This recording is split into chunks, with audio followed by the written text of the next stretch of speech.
है आपको? अभी ब्रेक चाहिए क्या?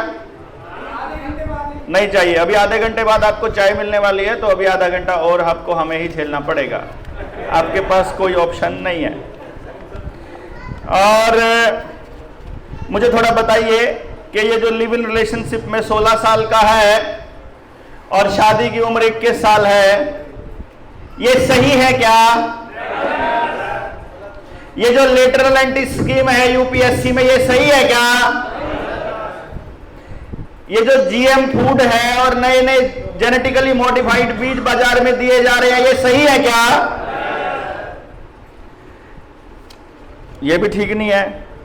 ये जो अग्निवीर की स्कीम है, ये सही है क्या? स्कूलों में टीचर्स नहीं है लेकिन कैमरे जरूर लगेंगे सड़कों पर, ये सही है क्या? अस्पतालों में डॉक्टर्स नहीं है लेकिन पूरे जिले के अंदर AQI काले प्रदूषण मापने वाली स्क्रीन जरूर लगेंगी हमारे खर्चे पर, ये सही है क्या? रोबोट बुलाए जाए पुलिस वालों की जगह, वो सही रहेगा? बच्चों को नशे की उम्र अगर 16 साल कर दी जाए कि 10 ग्राम तक का नशा जेब में लेके घूम सकता है, वो सही है क्या? आपको गाड़ी में अभी एक पेटी लेकर जाने की या घर में एक पेटी लेकर जाने की दारू की अनुमति है, उसको 2 पेटी कर दें क्या? उसको 2 पेटी कर दिया जाए क्या? नहीं? अच्छा जी, जो अगर आपको कंट्रोल करने के लिए एक नई स्टेट की नई फोर्स बनाई जाए, स्पेशल सिक्योरिटी फोर्स, जिसमें दंगों को रोकने के लिए पूरे अधिकार दिए जाएं, आपसे बिना पूछे आपको अंदर कर दिया जाए, वो सही है क्या? आपसे पूछे बिना आपकी जमीन और मकान का अधिग्रहण कर लिया जाए, वो सही है क्या? आपसे पूछे बिना आपकी जमीन में जो आप फसल बो रहे हो उसका बीमा आपसे पूछे बिना कर दिया जाए और आपके पैसे काट लिए जाए, सही है क्या? गाड़ी जब लेते हैं तो जबरदस्ती आपको बीमा करवाना ही पड़ेगा, वो सही है क्या? गाड़ी के ऊपर कौन सी प्लेट लगेगी ये सरकार तय करेगी, ये सही है क्या? फूड कितना स्टोर होगा ये आप डिसाइड नहीं कर रहे हो, ये कोई भी डिसाइड कर रहा है, स्पेशली प्राइवेट कंपनियां। क्या ये सही है?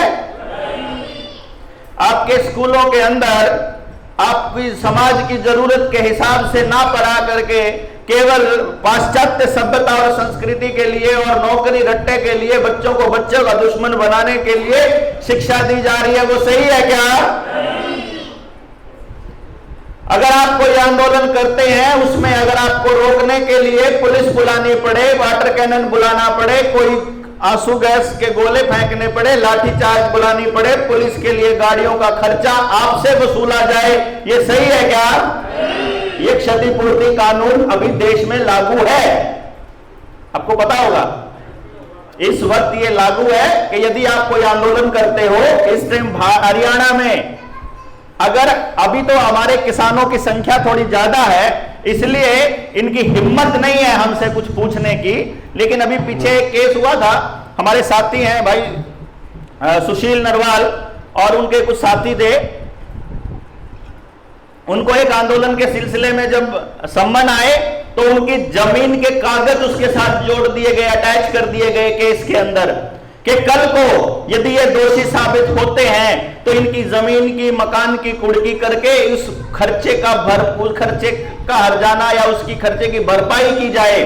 आप मुझे केवल इतना बता दीजिए कि वो पुलिस वाले भी अगर वहां गाड़ियां तोड़ देते हैं, बाइक तोड़ देते हैं और कुछ कर देते हैं तो हर्जाना कॉल देने वाले या वहां मौजूद मोबाइल नंबरों की लोकेशन के हिसाब से होगा, ये सही है क्या? आपके घरों में एक ग्रीन जोन और येलो जोन और रेड जोन हुआ करता था शहर में, घरों में नहीं, जहां पर ड्रोन उड़ाने की परमिशन के अलग अलग नियम थे। ये सब कुछ आर्टिफिशियल इंटेलिजेंस से लाने से पहले हर एरिया में ड्रोन उड़ाने के नियम बदल दिए गए। अब ऐसे ऐसे ड्रोन अवेलेबल हैं कि वहां दूर से खड़ा इस घर की हर गतिविधि को वो देख सकते हैं खिड़की के थ्रू। आपके घरों के ऊपर इतनी सर्वेलेंस लानी है, ये सही है क्या? अभी दिल्ली के अंदर दिल्ली का राक्षस जो 2000 रुपए चालान वसूला करता था, जब हरियाणा में 500 वसूले जाते थे, उसने एक बयान दिया, अगर आपको याद हो, कि जल्दी ही दिल्ली के अंदर वर्चुअल स्कूल खुलने वाले हैं, यानी बच्चों को स्कूल आने की जरूरत नहीं है, वो घर में ही बैठकर एक चश्मा सा लगाएंगे और वो स्कूल के साथ अटैच होगा, वर्चुअल रियलिटी वाली फीलिंग आएगी, उनको लगेगा जैसे वो स्कूल में ही बैठे हुए हैं। प्रश्न भी पूछने हैं तो बिल्कुल प्रश्न वैसे ही पूछे जाएंगे जैसे सामने बैठकर पूछता है। ऐसी शिक्षा व्यवस्था का आप समर्थन करते हैं क्या? नहीं करते हैं। फिर आप आज तक बोले क्यों नहीं? आज तक आपने सरकार को इसके बारे में कोई चिट्ठी क्यों नहीं लिखी, कोई ईमेल क्यों नहीं लिखी, कोई विरोध प्रदर्शन क्यों नहीं किया? काहे नहीं किया? क्योंकि मालूम ही नहीं है आपको। और अगर आपको मालूम नहीं है तो आपके गांव में लोगों को भी मालूम नहीं है। अगर उनको मालूम नहीं है तो उनकी जानकारी के बिना उनको कोई भी कुछ भी पेला जाएगा, वो आप पेलते रहेंगे, आप मानते रहोगे, क्योंकि उनको जानकारी ही नहीं है। जानकारी देगा कौन भाई? सरकार देगी क्या? जो लोग ये कानून पास कर रहे हैं वो देंगे? वो तो देंगे नहीं, ऑब्वियसली। वो देते हैं, उनकी ये जिम्मेदारी होती है। ये हमारे संविधान में, हमारी प्रीसीडिंग में होता है कि कोई भी कानून पास होता है, कुछ भी होता है, उसकी जानकारी उनको वहां से जब वो पास होता है, कानून बनता है, तो प्रेस में देना पड़ता है, प्रेस को वो छापना पड़ता है, पब्लिक के नोटिस में उसको लाना पड़ता है। उसके लिए इन्होंने बड़ा प्रोपेगेंडा रचा हुआ है कि जिस दिन इनको ऐसा कोई खतरनाक कानून लेकर आना है जिस पर डिबेट हो सकती है, उस दिन जो ऊपर वाली टेबल है, जिसको टॉप टेबल बोलते हैं, जो इंडिया में नहीं बैठती है, जो पूरी पॉलिटिक्स को कंट्रोल करती है, वो उसी दिन विपक्ष को आदेश देती है कि आज तुमने वॉकओवर करना है। सत्ता पक्ष को आदेश देती है कि आज तुमने ऐसे प्रेजेंट करना है और किसी ना किसी राज्य में दंगे कराने हैं, और मीडिया को आदेश देती है कि तुमने उस दंगे पे डिबेट करानी है, और अखबारों को आदेश देती है कि वो खबर इतनी छोटी होनी चाहिए कि पब्लिक का ध्यान ना जाए, यानी वो डिबेट में नहीं आनी चाहिए। इसीलिए आपको ये खबरें मालूम तो हैं जितनी मैंने आपको बताई हैं, लेकिन इन पर डिबेट नहीं हुई, आपसे किसी ने राय नहीं पूछी, आपका अंदर का गुस्सा किसी ने नहीं निकाला, आपके अंदर से उबाल नहीं आया, इसीलिए वो दब कर रह गई और आपके अंदर एक भावना घर करने लगी कि कुछ नहीं हो सकता, कथिए नाश हो लिया, अरे के करा सारे चोर हैं। लेकिन अब इससे मुक्ति पाने का समय मुझे लगता है। कुछ चीजें जो मैं सुबह वाली बातों में ऐड कर देता हूं कि ये सरकारें चाहती क्या हैं, और मैं वहीं से शुरू करता हूं जहां हमारा पिछला सेशन खत्म हुआ था। Food control, fuel control, food crisis, fuel crisis पे तो आगे थे ना। कोयला कैसे खत्म किया जाता है, प्रदेशों की जो टेरिटरीज है उनको कैसे तोड़ा जाता है, मणिपुर में जो इस टाइम हो रहा है, कश्मीर में जो लॉकडाउन लगाया था। पहली बार मेरे ख्याल से आपने लॉकडाउन शब्द कश्मीर में सुना होगा, क्यों जी? 2015 से पहले कश्मीर में, 2019 से पहले 5 अगस्त 2019 को कश्मीर में लॉकडाउन लगा था, जब धारा 370 इन्होंने तोड़ी थी। धारा 370 नहीं टूटी है, आपकी जानकारी के लिए बता दूं। उसके केवल एक ए और बी सेक्शन थे, उसके बी सेक्शन में थोड़ा बदलाव हुआ है, जिसमें वहां जमीन लेने का अधिकार बदला गया है, उसको यूनियन टेरिटरी बना दिया गया है, सरकार को भंग कर दिया गया है, और अब वो सरकार पुलिस इसके अंडर, राज्यपाल के अंडर कर दी गई है। वो अभी भी वहीं पर है कि उनके संसाधनों का उनको क्या करना है, उनका स्पेशल जो उनकी प्रिविलेज जो स्टेटस था वो अभी भी कश्मीर का वही है। लेकिन भारत की यूनियन टेरिटरी होने के कारण वहां पर आपको मालूम है कश्मीर में 370 क्यों हटाई गई थी? ये जो प्लाट ले सकते हैं क्यों प्रचारित किया गया था? क्योंकि कश्मीर में लिथियम मिला था, हजारों करोड़ का लिथियम इलेक्ट्रिक व्हीकल्स बनाने के लिए चाहिए। अडानी जी को लिथियम देना था, वहां की जमीनों को ऊपर, अदरवाइज तो बाहर का स्टेट का कोई आदमी खरीद नहीं सकता था। तो इसके पास यही एक ऑप्शन था कि देश को देशभक्ति की चाशनी में डुबो दिया जाए, इनको लगा दिया जाए नारे के जो भी इसके खिलाफ बोले उसको कंट्रोवर्शियल बना दो। हम जैसे लोगों ने बोला था 5 अगस्त को कर्फ्यू नहीं लगा था कश्मीर में, लॉकडाउन लगा था, और हमने ये कहा था भविष्य में पूरे भारत में लॉकडाउन की तैयारी कर लीजिए। ये शब्द आपने पहली बार लॉकडाउन तभी सुना था, उससे पहले कभी नहीं आया था। इसी तरह से दूसरे स्टेट्स के अंदर जितने दंगे कराए जाते हैं सारे स्टेट स्पॉन्सर्ड होते हैं, लेकिन हमको बोलने की इजाजत नहीं या हमको बोलने का पता नहीं कि कैसे किया जाए। 3348 3348 गाड़ी है, किसकी है भाई? उसको हटाना है रास्ते से। अब टोटल कंट्रोल की मैं जहां बात कर रहा था, खाना आपका कंट्रोल हो गया, बच्चे कैसे पैदा होंगे ये कंट्रोल हो गया, बीज कितना मिलेगा ये कंट्रोल हो गया। अगर आपके बच्चों को आईवीएफ के थ्रू वो पैदा कर रहे हैं तो उसमें तो वो जेनेटिक चेंज भी कर सकते हैं, जैसे आपके खीरे में कर दिया, टमाटर में कर दिया, आपके गोभी में कर दिया, आपके इसमें ये क्या कहते हैं मक्के में कर दिया, सरसों में कर दिया। अनिल माधव दवे का एग्जाम्पल दे ही दिया है कि अगर आप समाज के लिए बहुत बेहतर समझते हैं, आपने निर्णय कड़ा लेने की कोशिश की, तो अगले दिन आपकी बॉडी नीली हुई मिलेगी, क्योंकि उनके पीए कौन है, उनके असिस्टेंट चीफ सेक्रेटरी कौन है, आपके स्टाफ में कौन कौन है, ये आप तय करते हो क्या? तो पहले से बैठे हुए हैं भैया। आप कुछ बनकर इस देश के अंदर कुछ कर लोगे, ये तब संभव है जब आपके साथ जन समर्थन इतना भारी हो कि आपका इशारा ही काफी हो, उनको पता लगे कि एक आदमी के साथ कुछ हो गया तो पहले हिस्से तो 500 तैयार बैठे हैं और ऐसे ऐसे एक जाने से कुछ नहीं होने वाला। मतलब ये फीलिंग आनी चाहिए दुश्मनों को कि एक आदमी के मरने से, 2 आदमियों के जेल जाने से, 50 आदमियों को प्रताड़ित करने से कुछ नहीं होने वाला। हजारों हजार लाखों लोग हैं जो अपने आप को बलिदान करने के लिए इस देश के लिए तैयार खड़े हैं, रेडी खड़े हैं और ट्रेंड खड़े हैं। तब जाकर यहां खड़े होने का फायदा है, नहीं तो जागरण करते रहो, एक दिन आएगा। जैसे आज आपको इन कानूनों के बारे में पता चला, जिस दिन गांव वालों को पता चलेगा, सच बता रहा हूं, जितने सरकारी कर्मचारी गांव में घुसेंगे सबके गट्टे झांक देंगे, सबके गट्टे। और ये टाइम आएगा, सारे कर्मचारी पिटेंगे, सारे।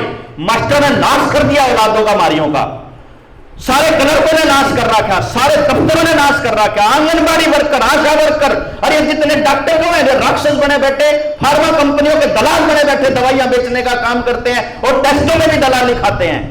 ये भाई साहब सबका हिसाब करेगी जनता जिस दिन उनको समझ में आ गया, लेकिन समझ में आ जाए। कौन से वाली? 3844 किसकी है भाई? 3348 तो गए, 3844 जिसकी वो भी कर दो। 6788 और देखियो जी, इस जगह से ऐसे खड़ा करा करो जैसे दूसरी गाड़ी आए तो निकल सके। चलो जी, मैं दिल्ली की बात कर रहा था। वर्चुअल रियलिटी वाले स्कूल बढ़िया है क्या? नहीं है जी। आपका डाटा कलेक्शन के लिए ही आधार कार्ड को जोड़ा जा रहा है, सारी सर्विसों को मालूम है ना भाई, जानकारी ही सब कुछ है। अगर मान लो सरकार को मालूम है, आपके मोबाइल नंबर से सरकार को मालूम होता है कि आप कैसी कैसी वीडियो देखते हो, कैसे कैसे आदमियों के संपर्क में हो, क्या क्या बातें करते हो, क्या क्या आपके इंटरेस्ट हैं, गूगल पे कैसा कैसी चीजों को सर्च करते हो, वैसे ही एडवर्टाइजमेंट आपके मोबाइल पर आने लग जाएंगे। इसका मतलब रियल टाइम में आपके ऊपर निगरानी रहती है 24 घंटे। एल्गोरिदम वहां बन रहा है, खर्चा इधर से आप बटन दबाते हो खर्चा करने का के लिए पैसा पे कर दो, उधर आपके खाते में वही कट जाते हैं पैसे ऑटोमेटिकली। यानी रियल टाइम में उनको मालूम है कि इस टाइम इस बंदे ने यहां इतने पैसे खर्च करे, अभी इसने गूगल मैप के ऊपर सर्च किया फलानी जगह से फलानी जगह जाना है, यही जगह पे जाने के लिए इतने लोगों ने सर्च किया, अभी इतने लोग वहां पर जाने के लिए तैयार खड़े हैं। इसका मतलब है कि सरकार को अगर ये सारी जानकारियां हैं तो क्या वो आपको रोकने के लिए प्लानिंग नहीं बना रही होगी? क्या उनकी सीआईडी उनको नहीं दे रही होगी कि ये लोग ऐसा प्लान कर रहे हैं? तो क्या वो आपके बीच अपने लोगों को नहीं भेजेंगे? वो कभी आपको अपने सलाहकार बनाकर भेजेंगे, कभी वो आपको आपके पैसे देने वाले फंडिंग एजेंट बनाकर भेजेंगे, पैसे देंगे कुछ लोग हमारे को मदद करने के नाम पर। अब किसी ने हमारे को मान लो किसी आयोजन के लिए कह दिया कि ये आयोजन हम स्पॉन्सर करते हैं, और आयोजन मंडल वाला आदमी अगर हमें कहे डॉक्टर साहब ये वाली लाइन और बोल दो, लिहाज में बोलनी पड़ेगी भाई, क्या नहीं? और अगर हमने किसी दूसरे से नहीं ले रखा हो इस आयोजन का कुछ भी और आपसे ले रखा हो तो फिर हमें जरूरत नहीं है किसी के हिसाब से चलने की। यही काम आगे आने वाले टाइम के अंदर राजनीति के केस में, यही आने वाले टाइम में सामाजिक निर्णय लेने के केस में। अगर लोगों का निर्णय है, लोगों का साथ है, लोगों का समझ है, फिर मजाल ही नहीं है कि आपका नेतृत्व या आपको ज्यादा बोलने वाले लोग वो कुछ भी गलत निर्णय ले लेंगे अपनी मर्जी से। ये तो आपको तय करना है, ये तो उन लोगों को तय करना है। अभी भूमि अधिग्रहण कानून समझ आ गया, ड्रोन उड़ाने वाले कानून समझ आ गए ना, क्लियर हुआ ना मैं क्या कहने की कोशिश कर रहा हूं कि नए कानून बन गए। डेटा कलेक्शन लगातार जारी है। अभी बताया भाई साहब ने कि मिट्टी की क्वालिटी को जांच किया जा रहा है ताकि उनको पता लगे और कौन सी मिट्टी खराब होनी रह रही है बात, उसका और नाश करना है। फिर पानी की क्वालिटी को भी जांच के आदेश आएंगे कि थमना बीमार हो रहे ना पानी की वजह से हो रहे, तो पानी की क्वालिटी जांच करो। फिर पानी भी खराब करना भाई, अगलों ने कि यहां आगा पानी रह रहा है, क्योंकि अगला युद्ध पानी पे भी करवाना है इन लोगों ने। आपस में जूत बजाने के रास्ते कमी में तो जूत बजेगा ना हमारा। अगर हमारे पास अपना जीवन जीने के लिए सब कुछ है, फिर काहे को जूत बजेगा, कोई टेंशन ही नहीं। फिर तो भाई इज्जत पूरी होने लग रही। आप एक सोचो, एमएलए की इज्जत और चपड़ासी की इज्जत बराबर हो जावा है, नेता की इज्जत और वर्कर की इज्जत बराबर हो जावा है, फिर किसने टेंशन है फिर नेता बनने की। फिर तो जिस काम में मजा आएगा वो काम करेगा आदमी। आदमी सारे काम केवल एक ही चीज के लिए करता है, वो है रिस्पेक्ट। आप रिस्पेक्ट देने लगो, आप रिस्पेक्ट करने लगो, अपने आप जरूरत ही नहीं है किसी व्यक्ति को कहीं जाने की। आप ये मत देखो कि उसके पास 1 करोड़ है कि 1 लाख है कि 1000 रुपया है। आप ये देखो कि उसके पास जो धन है, उसके पास जो कमाई हुई पूंजी है, वो उसकी मेहनत और ईमानदारी की है या लूटपाट और चोरी डकैती की है। और जिसकी लूटपाट और चोरी डकैती की और काम चोरी की बिना काम किए है, उस आदमी को लतियाना शुरू करना पड़ेगा, उसकी बेइज्जती करनी पड़ेगी, उसको खुल करके बोलना पड़ेगा, उसको जलील करना पड़ेगा, जलील करना शुरू करना पड़ेगा। भले ही हम उसको सीधा ना बोले, हम आपस में बोल लें, जरूरी नहीं है उसको कह दे, लेकिन हमको उसको यह एहसास कराना पड़ेगा कि समाज में इज्जत देने के पैमाने बदल रहे हैं। अगर आपने गलत रास्ते से कुछ भी अर्जित किया तो तुमको रिस्पेक्ट नहीं मिलने वाली है। अगर तुमने सही से किया है उसकी पूरी इज्जत है, जो आदमी का रास्ता सही है उसका सब सही है। अभी आपके ऊपर टोटल सर्वेलेंस लेकर के आ रहे हैं, मैं जो बता रहा था, क्योंकि भविष्य के लिए आपको मालूम होना बड़ा जरूरी है कि आप लड़ने वाले किन किन चीजों से है। जो जब अनाज हमारे देश के पास नहीं होगा, पानी की भी किल्लत होगी, बिजली की भी किल्लत होगी, और उसके लिए कल संजीव भाई ने आपको मेरे ख्याल से जानकारी दी थी कि उस वक्त फिर शहर आपस में लड़ने शुरू करेंगे और फिर शहर गांव की तरफ दौड़ना शुरू करेंगे, और गांव के अंदर वो सामंजस्य उस लेवल का नहीं बचा है। हालांकि जब भी मुसीबत आती है तो गांव एकजुट हो जाता है, फिलहाल भी वो जड़ों में अभी बचा हुआ है हमारे। लेकिन मैं ये कहता हूं कि उन लोगों को जागरूक किए बिना आप उनको साथ नहीं ले पाओगे कि ये ऑनलाइन रिकॉर्ड को करना, चाहे वो जमीन का रिकॉर्ड हो, चाहे वो सोने का रिकॉर्ड हो, चाहे वो फसल का रिकॉर्ड हो, चाहे वो अपने बीमे हैं, चाहे आपके बैंक अकाउंट हैं, चाहे आपका आधार के साथ जितनी सेवाओं को जोड़ा जा रहा है, ये सारा का सारा टोटल सर्वेलेंस के लिए हथियार बनने वाला है। क्योंकि जैसे पिछले साल सरकारों ने यह निर्णय लिया था कि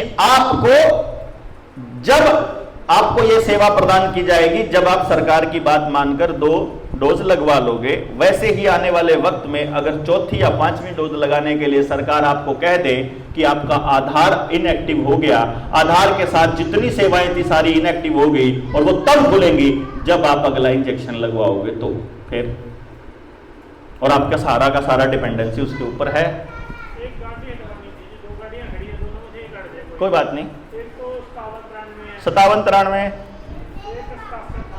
67-88 दोनों में से एक हटा दो जी, कोई सी 67-88 और 57-93 अपने वालों में से नहीं है जी। कोई सो तो नहीं रहा भाई, किसी की हो तो? हाँ ये सो रहा था।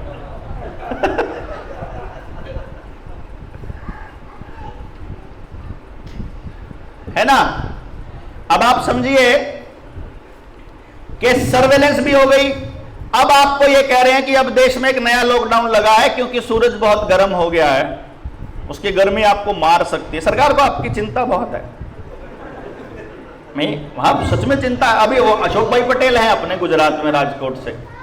अब जिस टाइम पे सरकार ने लॉकडाउन लगा रखा था, अगला बंदा खड़ा हो गया जाके चौक के ऊपर, सरकार कह रही है लॉकडाउन लगा है, तो उससे क्या होगा, बीमारी फैली है तो क्या होगा, अरे बीमार हो जाओगे, फिर क्या होगा, मर जाओगे, तो तुम हमें जिंदा रखना क्यों चाहते हो। उसने सवाल पूछा, तुम्हें डर नहीं लगता मरने से?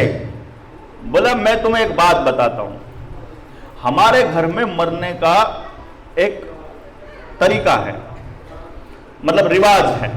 वो बोले मेरे दादाजी थे ना, उनके दादाजी गुजर गए, मर गए, फिर मेरे दादाजी भी मरे, फिर मेरे पिताजी भी मरे, और कमाल की बात है मेरे को भी मरना ही है एक दिन।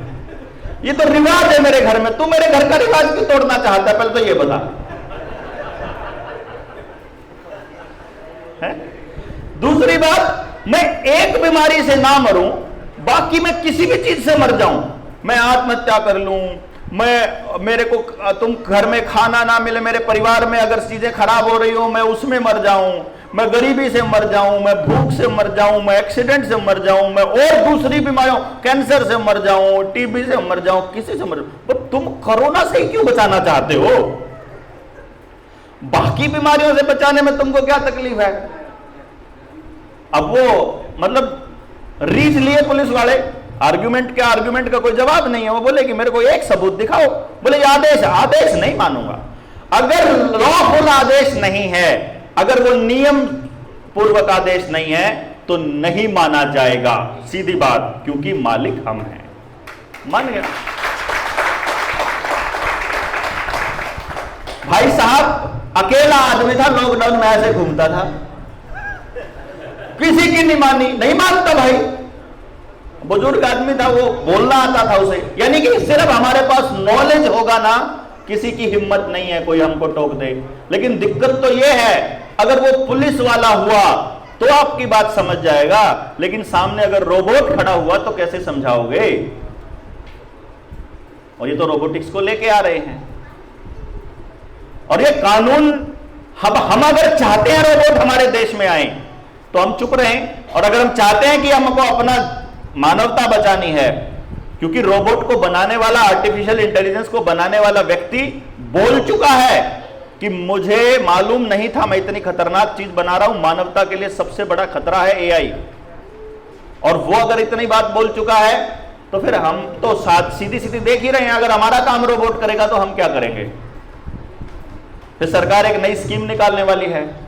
अभी यूट्यूब पर वीडियो अपलोड करने के पैसे मिलते हैं, आने वाले वक्त में यूट्यूब पर वीडियो देखने के पैसे मिलने लग जाएं, तो गांव में जो से सारा दिन यूट्यूब खोल ले रहा है, मतलब मौज होगी, भाई सरकार ने मौज कर दी। फिर तो वो वीडियो देखेंगे जिसमें सबसे ज्यादा पैसे मिलते हो, यानी वो जो आपको दिखाना चाहते हैं। 6788 जी 6788 स्विफ्ट गाड़ी किसान यूनियन की, फिर उसकी तो नहीं काढ़ेगी।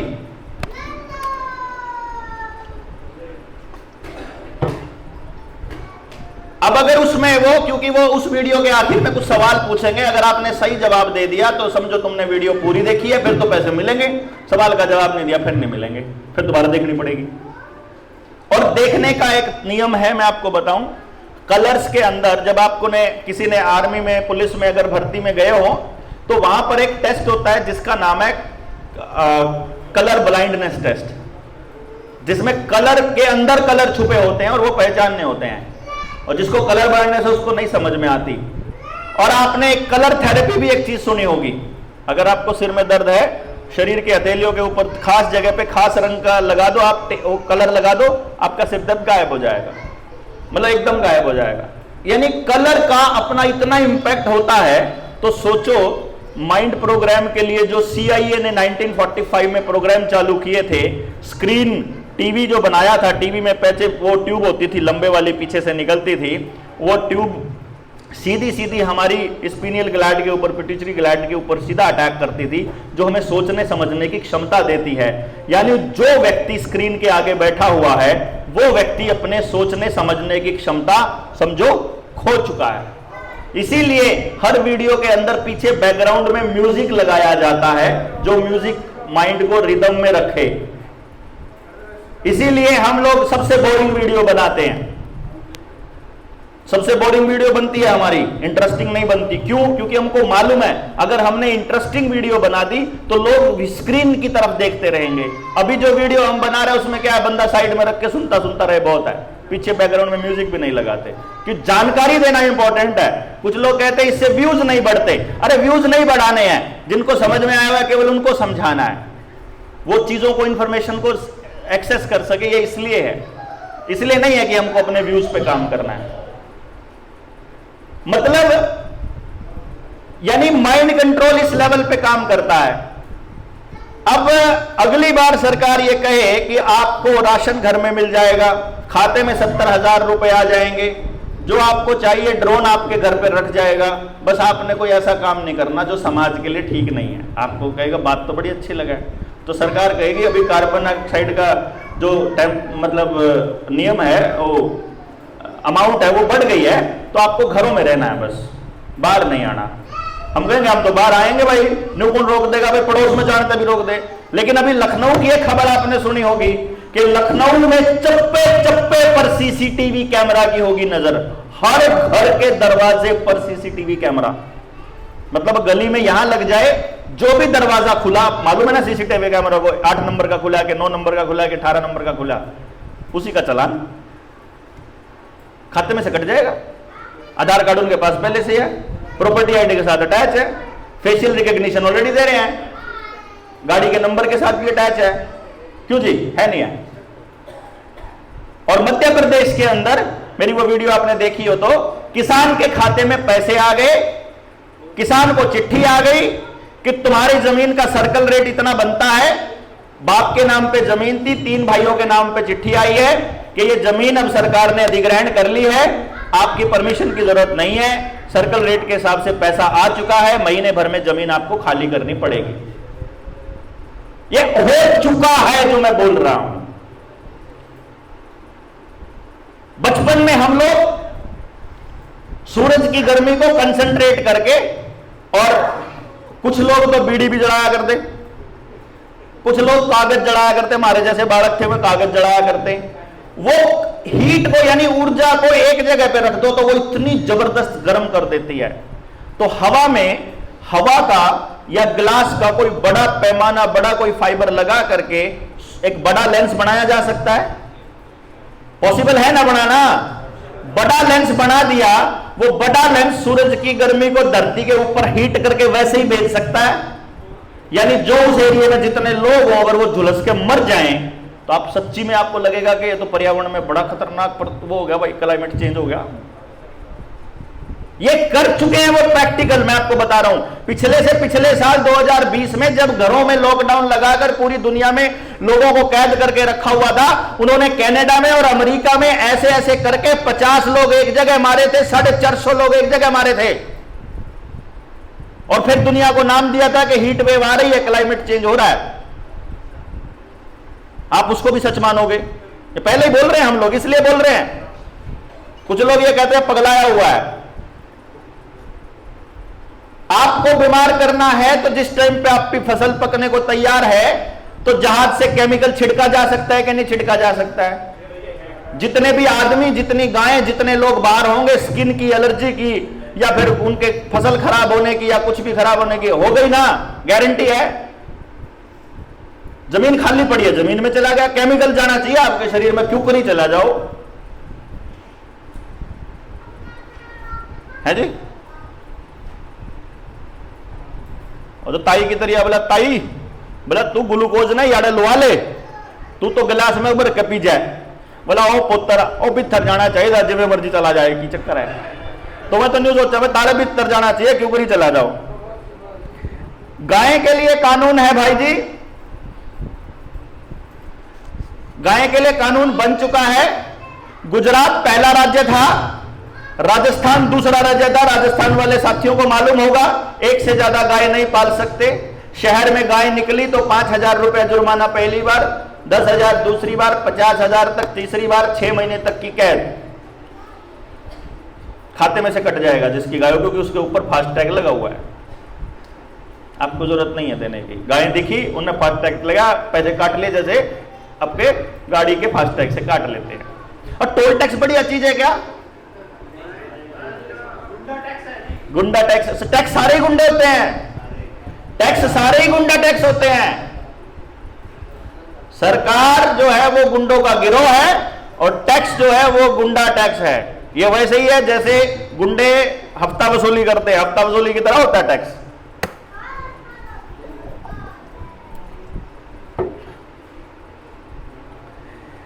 गाय का मैं कानून बता रहा था, एक से ज्यादा गाय नहीं पाल सकते।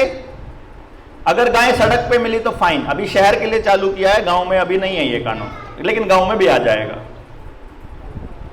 एक नया कानून आ रहा है डंगरों के लिए, लाइव स्टॉक्स के लिए। मॉडल एपीएलएम एक्ट के अंदर दिया भी हुआ है मेंशन इसके अंदर कि आपके घर में अगर 4 गायें हैं या 4 भैंस हैं और घर में 2 सदस्य हैं, तो आपके 2 सदस्य के दूध घी का खर्चा काट के कि इतना पी सके मैक्सिमम, इतना घी खा सके, इतना कुछ, बाकी का जो प्रोडक्शन है उसके ऊपर टैक्स की पर्ची भेज देगी सरकार, देना पड़ेगा भाई। हम तो रिश्तेदारी में भेज दिया था, हमने नहीं, मतलब हमने तो टैक्स चाहिए, क्योंकि तुमने रखी क्यों इतनी गाय?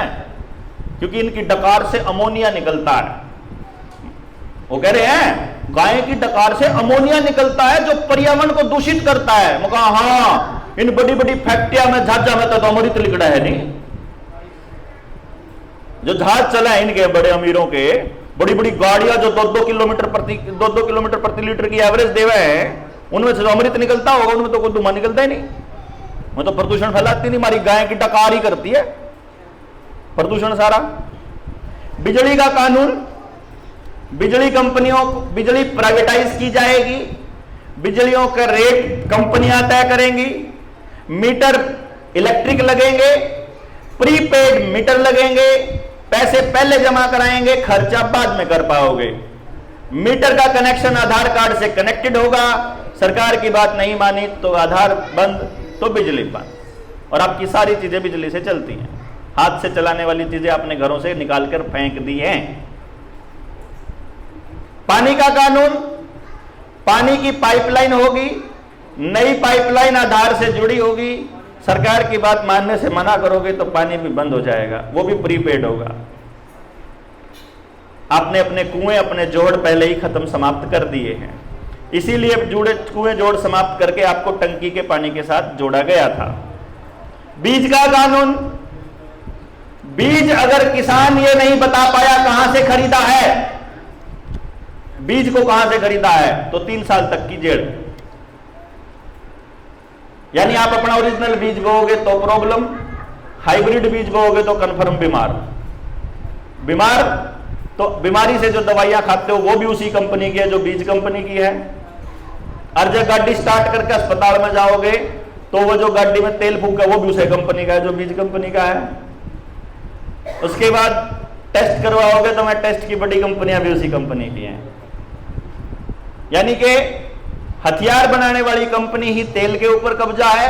तेल को साफ करने के बाद जो केमिकल बचता है उससे पेस्टिसाइड बनते हैं, एपीआई से, एक्टिव फार्मास्यूटिकल इंग्रेडिएंट से। उन पेस्टिसाइड कंपनियां भी उन्हीं की हैं।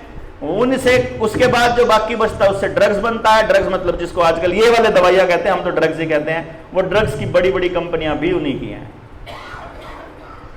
और बीज कंपनियां भी उन्हीं की हैं। अब आप समझ लीजिए आपके जीवन की कौन सी चीज आपके हाथ में है।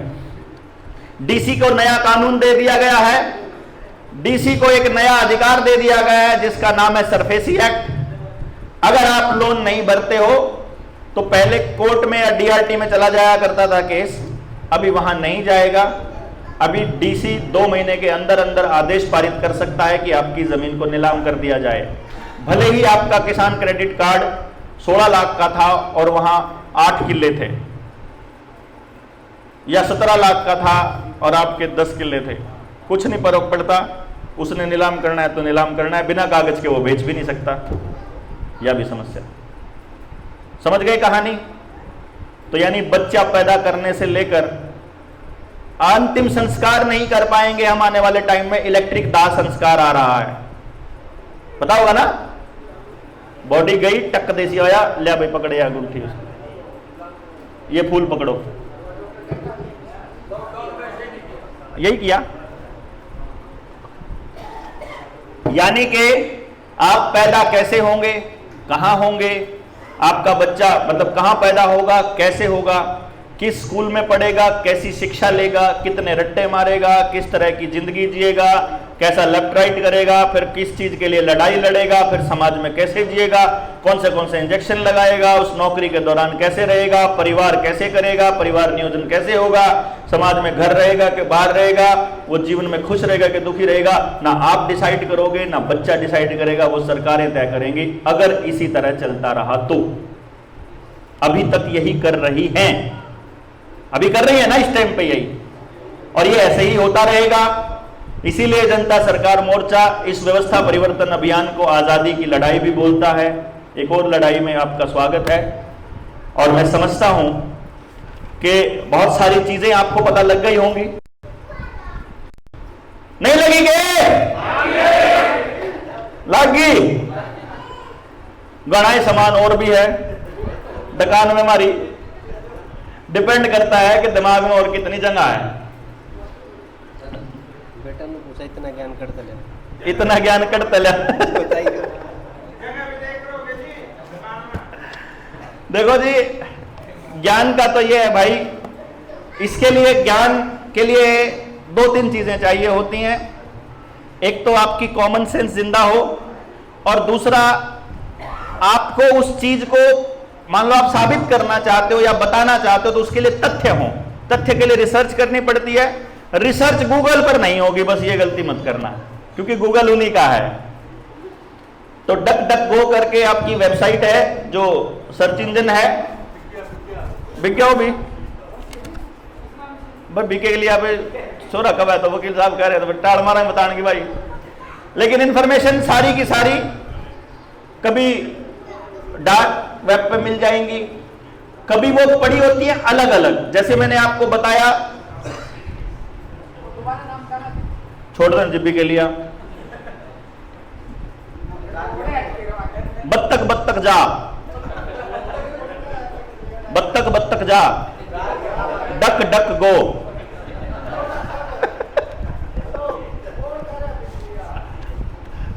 हमारे वकील साहब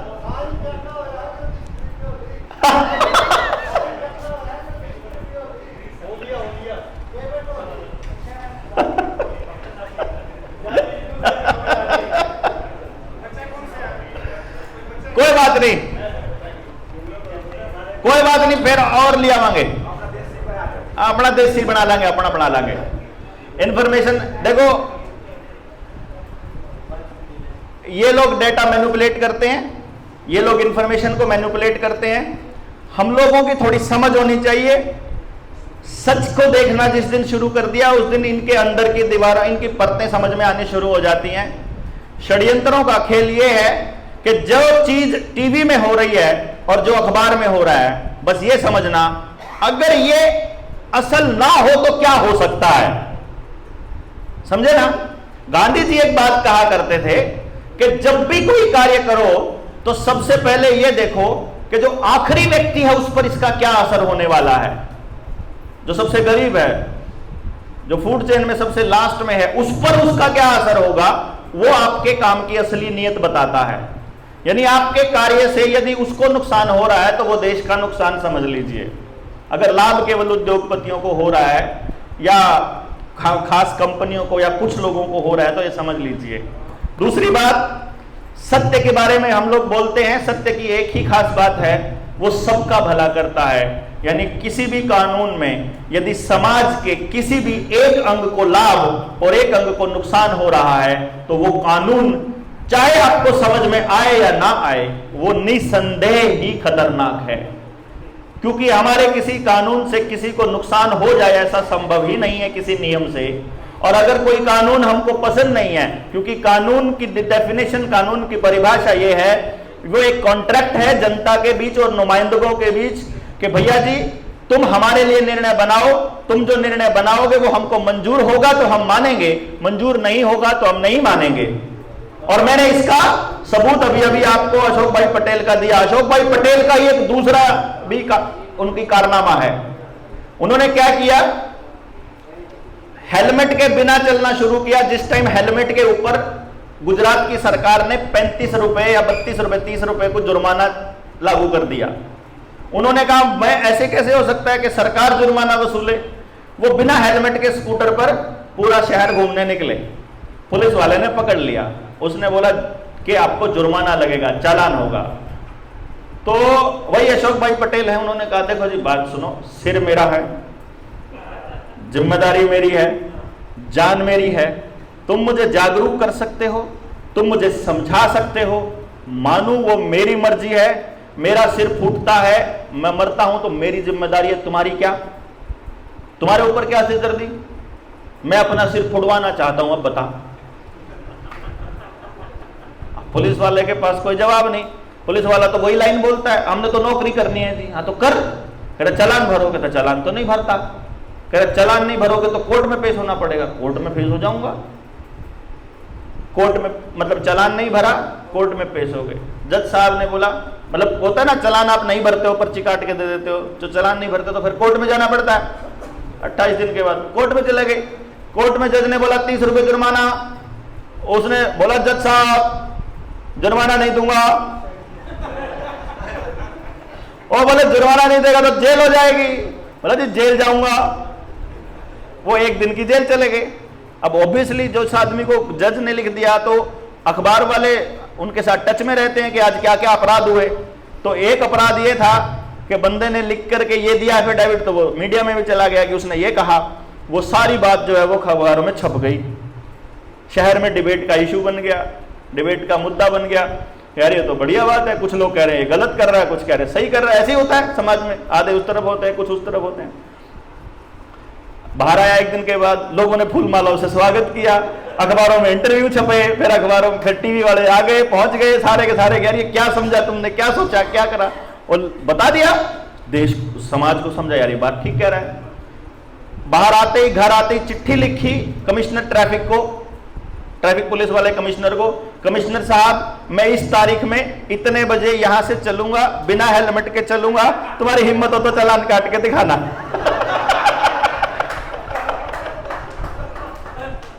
अब कमिश्नर, और वो चिट्ठी मीडिया को भी दे दी। अब पुलिस के बोझ पर जिम्मेदारी आ गई, यार ये तो अच्छा पागल आदमी है। अब चालान काटे तो फंसे, चालान ना काटे तो फंसे। अब पुलिस वाले फिर खड़े हो गए लेकर के वहां पे चालान बुक। वो फिर निकला, फिर रोका, बोला चालान में आज भी नहीं कटवाता। अब खबर छपी कि भाई कोर्ट में जाना है। कोर्ट में पहुंचे, कोर्ट में जज ने कहा तुमको फिर से जेल होगी। बोला जी मंजूर है। अब की बार जज ने जेल करी 2 दिन की। 2 दिन की जेल में शहर के अंदर चर्चा ज्यादा चलने लगी, लोगों ने नारे और बाजी भी करी, कुछ बैनर भी लगाए। दूसरी बार जेल से बाहर निकला तो उसने शहर में फिर ऐलान किया कि मैं फिर निकलने वाला हूं कमिश्नर साहब। चिट्ठी लिखी बकायदा, लेटर लिख के, इतनी तारीख को निकलूंगा, बिना हेलमेट के निकलूंगा। अब की बार भी रोक सकता है तो रोक लो। तीसरी बार निकले, उसके साथ में और लोग भी निकले, 7-8 लोग थे। जिस टाइम पे वो जेल में पहुंचे, अगली बार उनको जेल भेजा थोड़ा 1 हफ्ते के लिए, 7 दिन के लिए। और जब उनको जेल भेजा 7 दिन के लिए, तो उनके साथ में शहर के 26 लोग थे जो बिना हेलमेट के अंदर थे। 26 लोग। अब जब 26 लोग थे तो अगली बार फिर चिट्ठी लिखी बाहर निकलते कि मैं निकलूंगा। अब वो निकले क्या? आज के टाइम पे पूरे गुजरात में बिना हेलमेट के कोई चालान नहीं है।